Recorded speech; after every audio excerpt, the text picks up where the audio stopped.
સમાજ રૂપાલાને માફી આપી દેશે। પરેશ ધાનાણીએ લાભ લેવો હોય તો ભલે લઈ લે, પણ શબ્દો યાદ રાખજો, તે ખરાબ રીતે હારશે। પૂર્વ સીએમ રૂપાણી। રાજકોટમાં ક્ષત્રિય સમાજના વિરોધ વચ્ચે ભાજપના ઉમેદવાર પુરુષોત્તમ રૂપાલા ગઈકાલથી પ્રચારમાં લાગી ગયા છે અને વિવિધ કાર્યક્રમોમાં હાજરી પણ આપી રહ્યા છે। ત્યારે આજે મધ્યસ્થ કાર્યાલય ખાતે ભાજપના સ્થાપના દિવસની ઉજવણીમાં પણ તેઓ હાજર રહ્યા હતા। આ તકે પૂર્વ મુખ્યમંત્રી વિજય રૂપાણી પણ ઉપસ્થિત રહ્યા હતા। અહીં તેમણે જણાવ્યું હતું કે ક્ષત્રિય સમાજ ક્ષમા આપનારો છે। મને ચોક્કસ વિશ્વાસ છે કે ક્ષત્રિય સમાજ પુરુષોત્તમ રૂપાલાને માફી આપી દેશે। ઉપરાંત ભાજપની ભવ્ય જીતનો વિશ્વાસ પણ તેમણે દર્શાવ્યો હતો।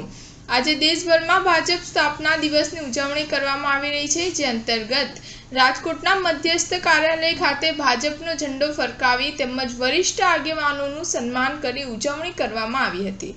આ કાર્યક્રમમાં પૂર્વ મુખ્યમંત્રી વિજય રૂપાણી, કર્ણાટકના પૂર્વ રાજ્યપાલ વજુવાડા, પૂર્વ ધારાસભ્ય ગોવિંદ પટેલ, ટબુ લિંબાસિયા, પૂર્વ મેયર જનક કોટક, પૂર્વ શહેર ભાજપ અધ્યક્ષ પ્રતાપ કોટક સહિત આગેવાનોનું સન્માન પણ કરવામાં આવ્યું હતું।